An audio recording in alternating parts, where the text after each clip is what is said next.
filmes que a gente espera anos para ver. He-Man não. A gente esperou por décadas. E pensando bem, talvez isso faça sentido, porque a história desse personagem sempre foi um pouco improvável. Olha só. Em 1976, a Mattel teve a oportunidade de produzir os brinquedos de um filme chamado Star Wars. Ela analisou a proposta e, veja só, concluiu que não valia a pena. É incrível como algumas decisões envelhecem mal. Enquanto outra empresa enchia as prateleiras com Luke Skywalker e Darth Vader, a Mattel ficou com uma pergunta na cabeça: como é que a gente deixou isso escapar? A resposta foi quase imediata. Se não temos Star Wars, vamos criar o nosso próprio fenômeno. No meio do caminho, eles até tentaram usar a licença de Conan o Bárbaro, mas quando perceberam que aquele universo era violento demais para crianças, resolveram seguir por um outro caminho. Pegaram várias ideias que já estavam prontas, criaram um herói novo e colocaram os brinquedos nas lojas. Só depois veio o desenho. E isso é o que eu acho mais curioso nessa história. Normalmente, uma boa história gera brinquedos. Com o He-Man aconteceu exatamente o contrário. Os brinquedos vieram primeiro. A história precisou correr atrás e, contra todas as expectativas, deu muito certo. O que começou como uma tentativa de recuperar um prejuízo virou um dos maiores símbolos da cultura pop dos anos 80. Só que existe um detalhe engraçado nisso tudo. Criar um personagem de sucesso é uma coisa. Fazer esse personagem sobreviver ao próprio tempo é outra completamente diferente. Tanto que, depois do filme de 1987, Hollywood passou décadas tentando descobrir como trazer He-Man de volta às telas. Roteiros foram escritos, diretores entraram e saíram do projeto, estúdios mudaram de ideia, e parece que Eternia tinha ficado presa nos anos 80. Até agora.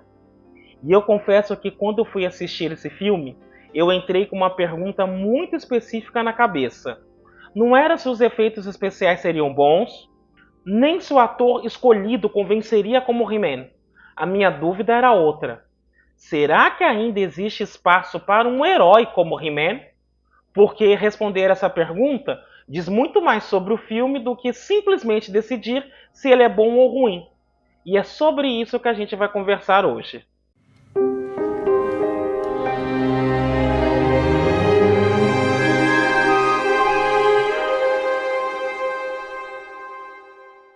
Eu acho que Hollywood passou muito tempo tentando responder a pergunta errada. A pergunta nunca foi: como fazer um filme do He-Man? Porque, convenhamos, fazer um filme de fantasia não é nenhuma novidade. O cinema está cheio de reinos, espadas mágicas, criaturas fantásticas e heróis destinados a salvar o mundo. O problema era outro. O que torna He-Man He-Man?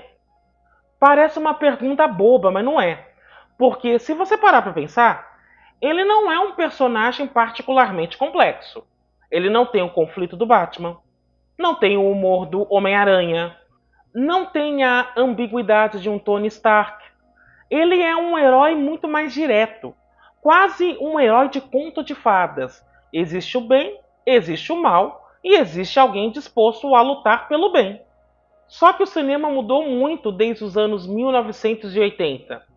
Hoje, parece que todo protagonista precisa carregar um trauma, uma culpa ou uma crise de identidade. É como se um herói só fosse interessante quando ele está quebrado. E eu entrei na sessão me perguntando justamente isso. Será que o filme ia cair nessa armadilha? Será que iam transformar o Príncipe Adam em alguém consumido pelo peso do destino?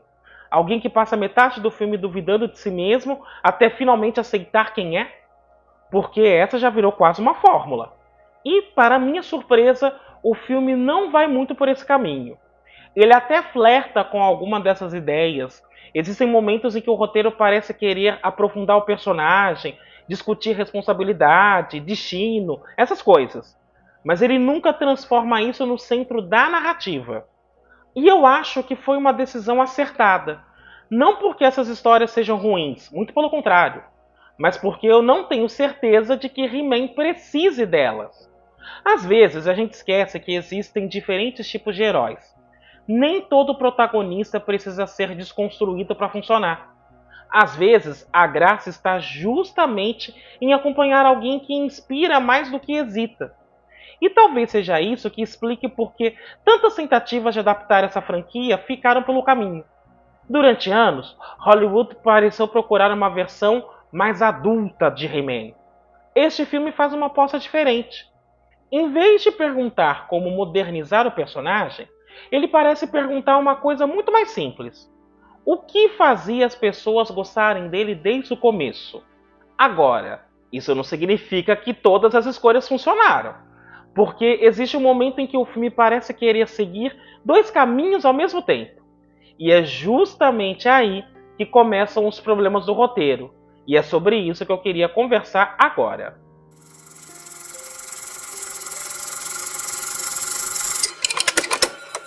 Lá pela primeira meia hora do filme, eu comecei a ficar um pouco confuso. Não porque a história fosse difícil de entender, mas porque eu não conseguia descobrir exatamente que filme ela queria ser. Sabe quando você conversa com alguém que começa contando uma história engraçada e de repente resolve ficar sério?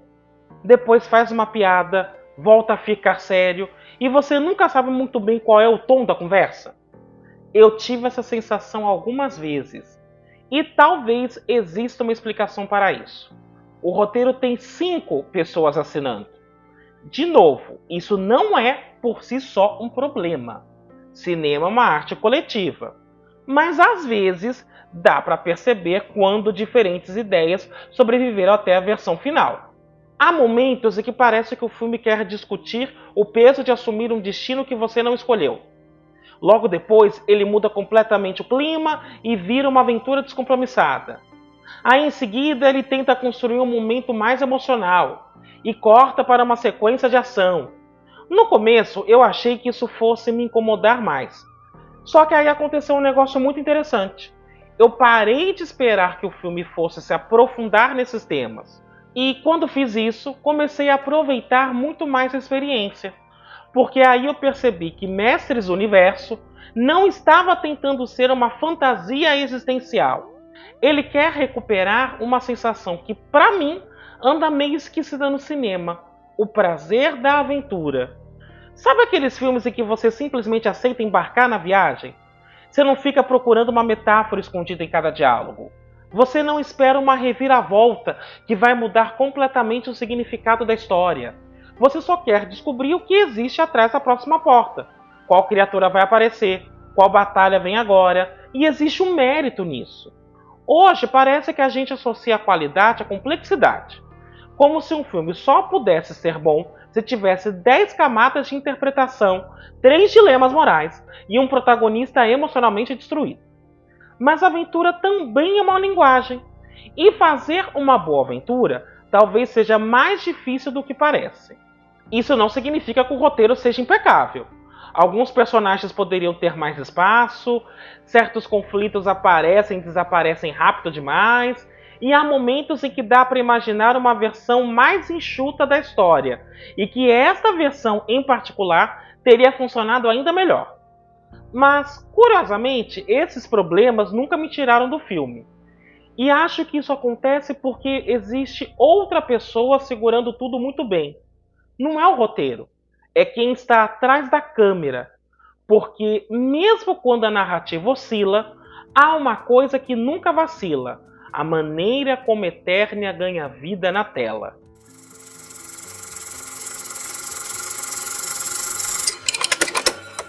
O filme quase nunca para explicar o próprio universo. E isso parece um detalhe pequeno, mas faz uma diferença enorme. Porque existe uma mania no cinema atual. Quando o estúdio cria um universo fantástico, parece que ele sente a obrigação de explicar absolutamente tudo. Como a magia funciona, por que aquele reino existe, de onde vieram os poderes, quem construiu aquele castelo, quem fundou aquela ordem, quem escreveu aquela profecia. Tudo precisa ter um manual de instruções. E, sinceramente, às vezes isso é cansativo. Eu fico imaginando se alguém assistiu O Mágico de Oz lá em 1939 perguntando o seguinte: não, gente, peraí. Quem é que administra a economia da Cidade das Esmeraldas? Ninguém perguntou isso. As pessoas simplesmente aceitavam entrar naquele mundo. E acho que Mestres do Universo recupera um pouco dessa confiança. Ele apresenta Eternia e segue em frente. Existe um castelo gigantesco com uma caveira na fachada? Existe. Tem um homem com rosto de caveira tentando dominar o universo todo? Tem. Uma espada transforma um príncipe em um guerreiro praticamente invencível? Transforma.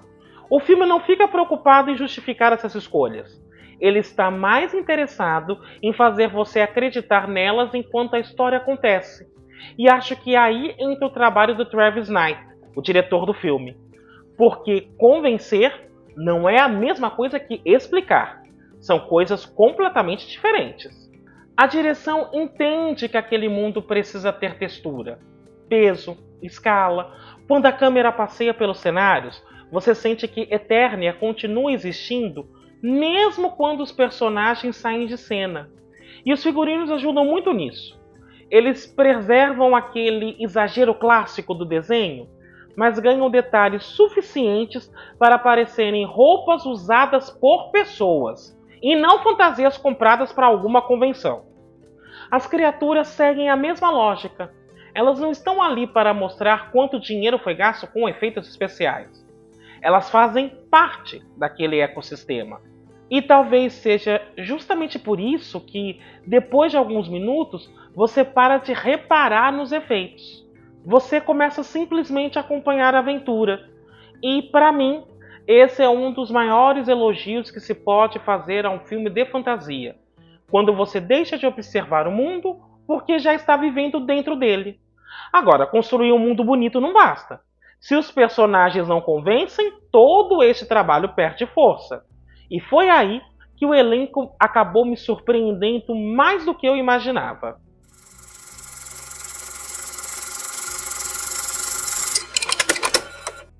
Tem uma coisa que a gente só percebe quando revisita algumas histórias da infância. O herói nem sempre era o personagem mais interessante. Pensa nas grandes animações da Disney.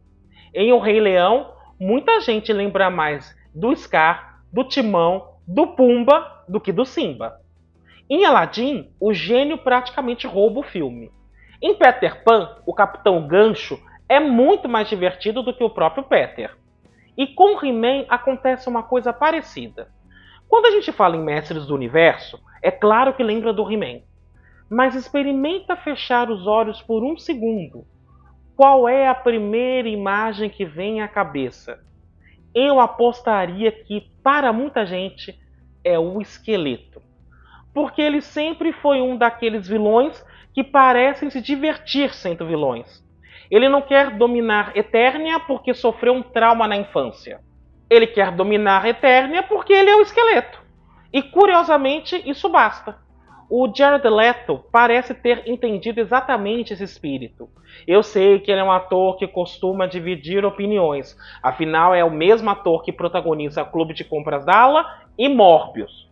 Eu sei também que sempre que o filme dele é anunciado, já começa aquela discussão na internet.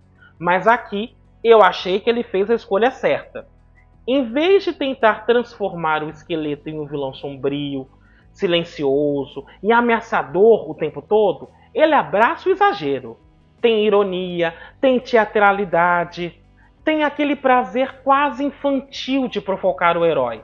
É um personagem que domina a cena sempre que aparece, e isso ajuda muito o filme.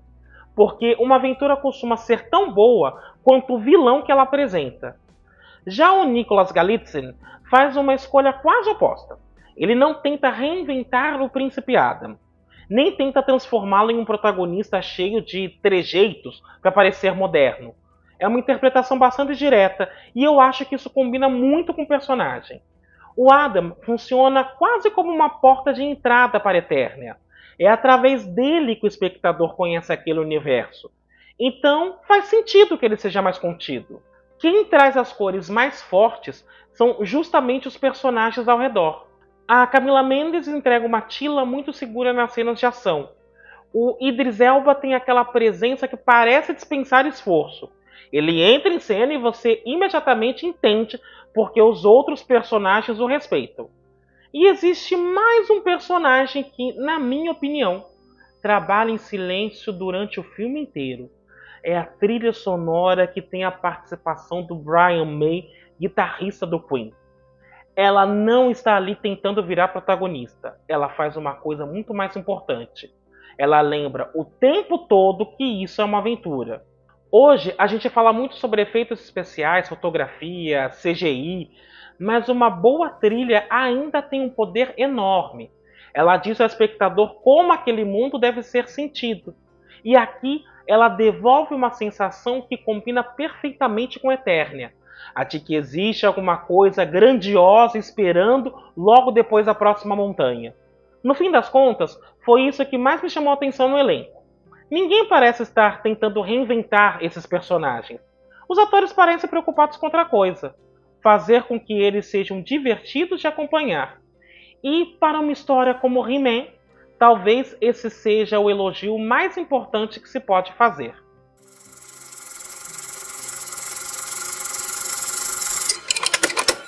Eu acho que o maior inimigo do He-Man nunca foi o esqueleto, foi o tempo. Pensa comigo, quantos personagens fizeram um sucesso gigantesco nos anos 80 e hoje quase ninguém lembra? Centenas. Alguns venderam milhões de brinquedos, viraram desenho, ganharam mochila, lancheira, álbum de figurinha e simplesmente desapareceram.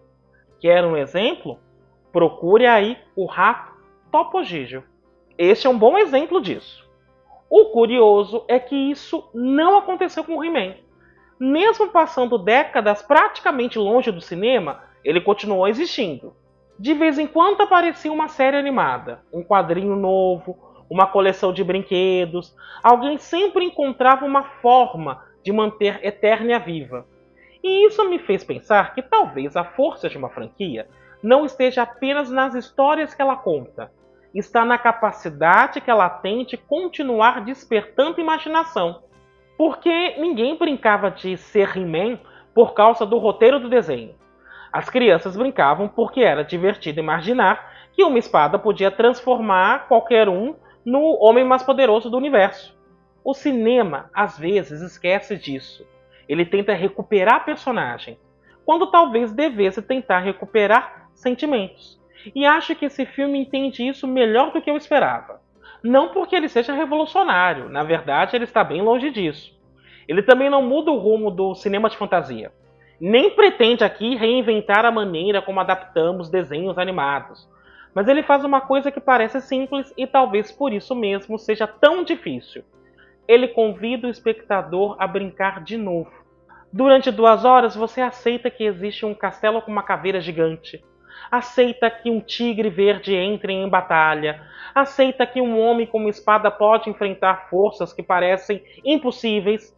Não porque tudo faça sentido, mas porque faz sentido naquele mundo. E quando um filme consegue isso, ele já venceu metade da batalha. Agora, será que isso é suficiente para transformar Mestres do Universo em uma grande franquia? Eu não faço ideia. As 3 cenas pós-créditos deixam claro que esse é o plano. Mas franquias não sobrevivem porque o estúdio decide. Elas sobrevivem porque o público decide voltar. E isso é uma coisa que nenhum roteiro, nenhum efeito especial e nenhuma campanha de marketing conseguem controlar. No fim das contas, talvez o verdadeiro teste desse filme não seja a bilheteria que ele vai obter. É uma pergunta muito mais simples. Daqui a 10 anos, alguém ainda vai querer voltar para a Eternia? Porque é exatamente assim que uma franquia descobre se virou apenas um sucesso ou se transformou em uma lembrança. Mas agora a conversa continua com você. O que faz uma história atravessar gerações? A qualidade da obra ou as lembranças que ela desperta?